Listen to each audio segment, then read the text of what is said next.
আসসালামু আলাইকুম ভিউয়ার্স, আশা করি সবাই ভালো আছেন। আলহামদুলিল্লাহ, আমিও ভালো আছি। সুপ্রিয় ভিউয়ার্স, আজকে আমি অত্যন্ত গুরুত্বপূর্ণ একটা বিষয় নিয়ে আলোচনা করব। আমার আজকের আলোচনার বিষয় হলো সরকারি কর্মচারী কল্যাণ বোর্ডে কিভাবে শিক্ষাবৃত্তির জন্য আবেদন করতে হয় সে সম্পর্কে। তো ভিউয়ার্স, যারা আমার চ্যানেলে নতুন তারা চ্যানেলটি সাবস্ক্রাইব করার জন্য অনুরোধ করছি।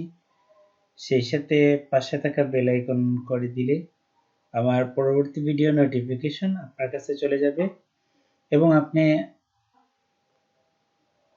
অত্যন্ত গুরুত্বপূর্ণ ভিডিও এবং ভিডিওর নোটিফিকেশন দেখতে পাবেন। তো চলুন ভিউয়ার্স, আমরা দেখে নেই বাংলাদেশ কর্মচারী কল্যাণ বোর্ডের ওয়েবসাইটে কিভাবে প্রবেশ করব এবং কিভাবে আমরা শিক্ষাবৃত্তির জন্য আবেদন করব। তো বাংলাদেশ কর্মচারী কল্যাণ বোর্ডে প্রবেশের জন্য আমরা যে কোনো একটা ব্রাউজার ওপেন করে নিব। ব্রাউজারের সার্চ করে আমরা লিখব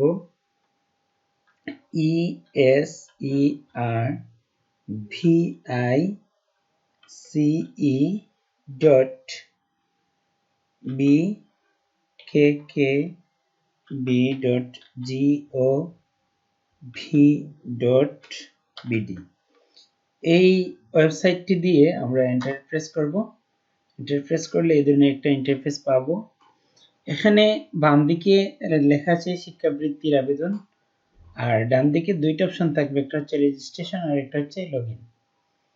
যদি পূর্বে রেজিস্ট্রেশন না করে থাকেন তাহলে সেক্ষেত্রে রেজিস্ট্রেশন এই অপশনে ক্লিক করবেন এবং করার পর এখানে দুইটা ধাপ রয়েছে। প্রথম ধাপের এই তথ্যগুলো দিয়ে পরবর্তী ধাপে যেতে হবে। প্রথম ধাপের তথ্য দেওয়ার জন্য প্রথমে কর্মচারীর ধরন, এই ড্রপডাউন মেনু থেকে ধরনটি সিলেক্ট করে নিতে হবে। এখানে দুইটা অপশন রয়েছে, একটা হচ্ছে কর্মরত কিংবা পিআরএল বুকরত, আর আরেকটা হচ্ছে অক্ষম, অবসরপ্রাপ্ত কিংবা মৃত। এই দুইটা ধরন রয়েছে, সেই ধরন থেকে যে কোনো একটা সিলেক্ট করে নিতে হবে। অর্থাৎ যেটায় কর্মচারী আছেন, যদি কর্মরত থাকেন তাহলে কিংবা পিআরএল এ থাকেন তাহলে উপরেরটি, অথবা যদি কোনো কর্মচারী অবসরপ্রাপ্ত, মৃত কিংবা অক্ষম হন তাহলে নিচেরটা সিলেক্ট করতে হবে। এবং দ্বিতীয় ধাপে যেটা করবেন সেটা হচ্ছে যে কর্মচারীর কর্মক্ষেত্রের ধরন, এই ড্রপডাউন মেনু থেকে রাজস্ব খাতভুক্ত হলে রাজস্ব খাতভুক্ত চয়েস করবেন, কিংবা বোর্ড তালিকাভুক্ত সংস্থায় কর্মরত থাকলে এই অংশটি সিলেক্ট করে নিতে হবে। এবার কর্মচারী জাতীয় পরিচয়পত্র নম্বর এখানে দিতে হবে, আর কর্মচারী পে ফিক্সেশন নাম্বার এখানে ইংরেজিতে দিতে হবে।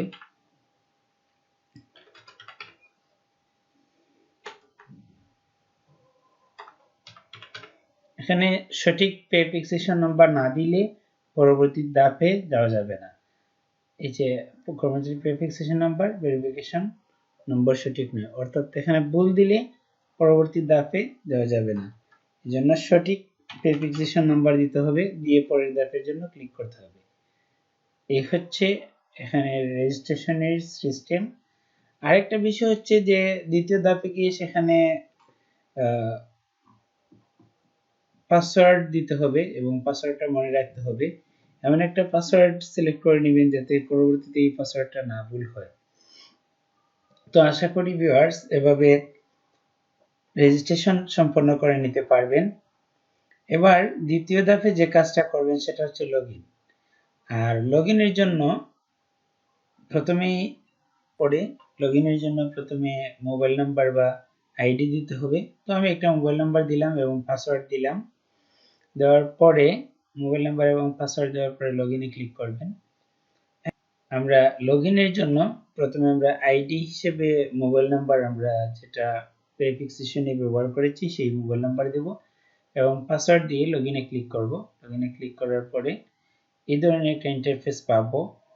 এখানে যদি আমরা প্রোফাইল যেটা আছে সেটা যদি প্রোফাইল ব্যবস্থাপনা নতুন হলে এখানে অনেক কিছু তথ্য দিতে হবে।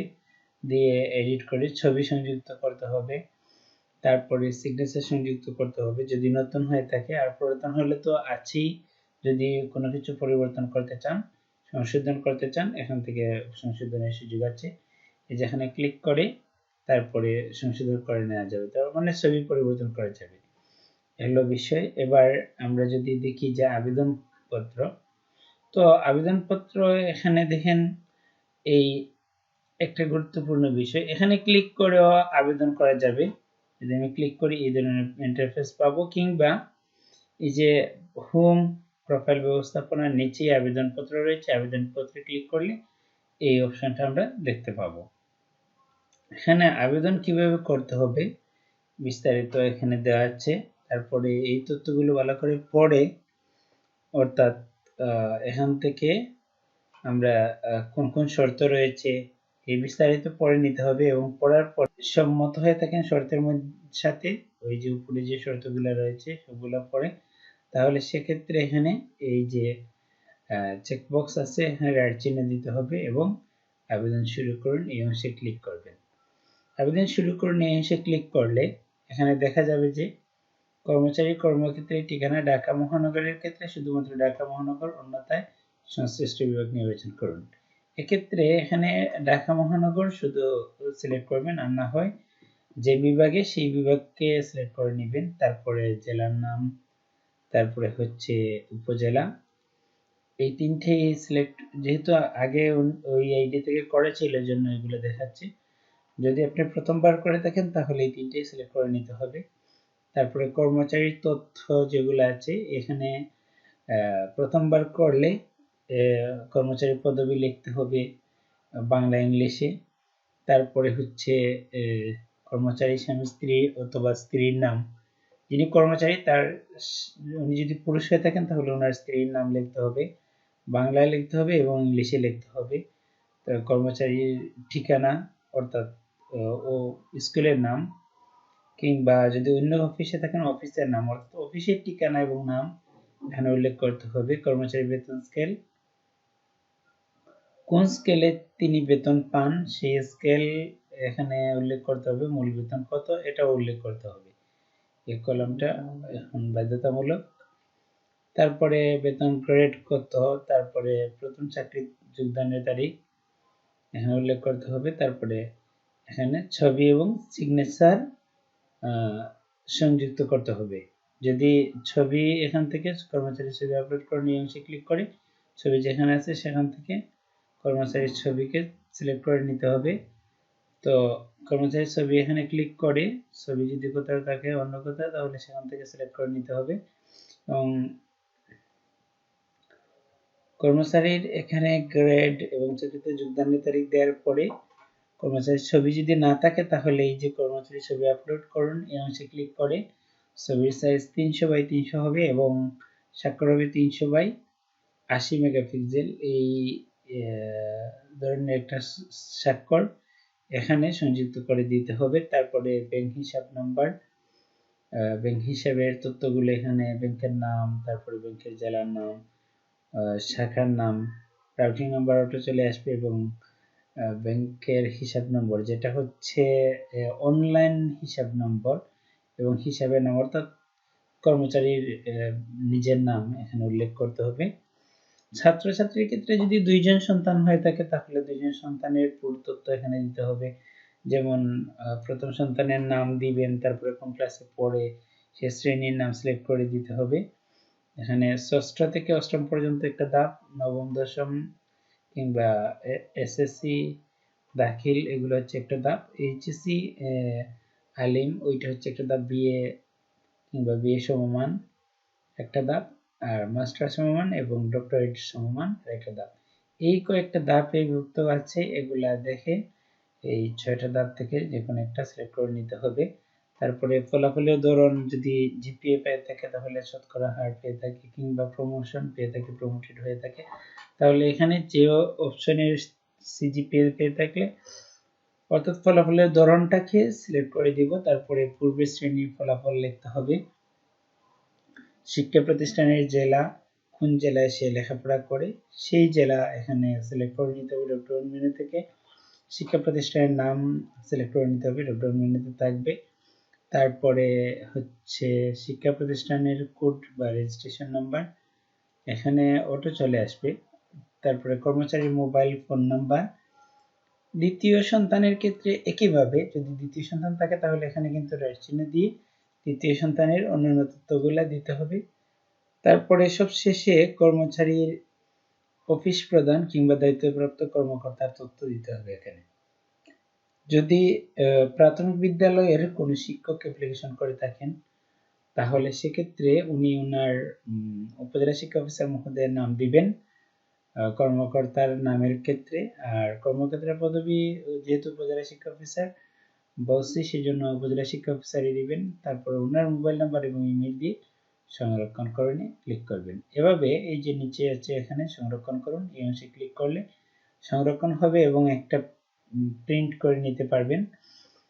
একটা পিডিএফ ফাইল ক্রিয়েট হবে, সেটাকে প্রিন্ট করে নিয়ে সেই ফাইলটাকে এখানে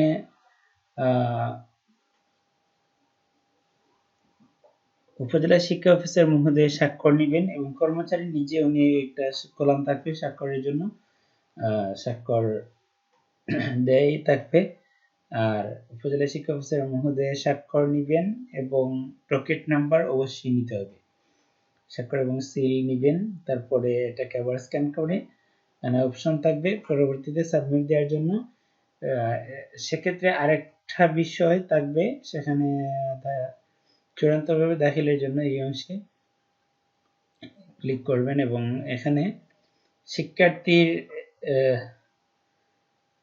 প্রত্যয়নপত্র কিংবা মার্কশিট সেটাকে এড করে দিবেন। তো ভিউয়ার্স, আশা করি বাংলাদেশ কর্মচারী কল্যাণ বোর্ডে শিক্ষাবৃত্তির জন্য এই ধাপগুলো অনুসরণ করে আপনিও আবেদন করতে পারবেন। যেহেতু গত বছর থেকে এই শিক্ষাবৃত্তির হারটা বৃদ্ধি পেয়েছে এবং ভালো মানের একটা বৃত্তি শিক্ষার্থীরা পেয়ে থাকে, আশা রাখি সবাই এভাবে শিক্ষাবৃত্তির জন্য আবেদন করতে পারবেন। তো ভিডিওটি যদি আপনাদের কাছে ভালো লেগে থাকে তাহলে লাইক, কমেন্ট এবং শেয়ার দিবেন এবং পরবর্তী ভিডিও দেখার আমন্ত্রণ জানিয়ে আজকের মতো বিদায় নিচ্ছি। আল্লাহ হাফিজ, আসসালামু আলাইকুম।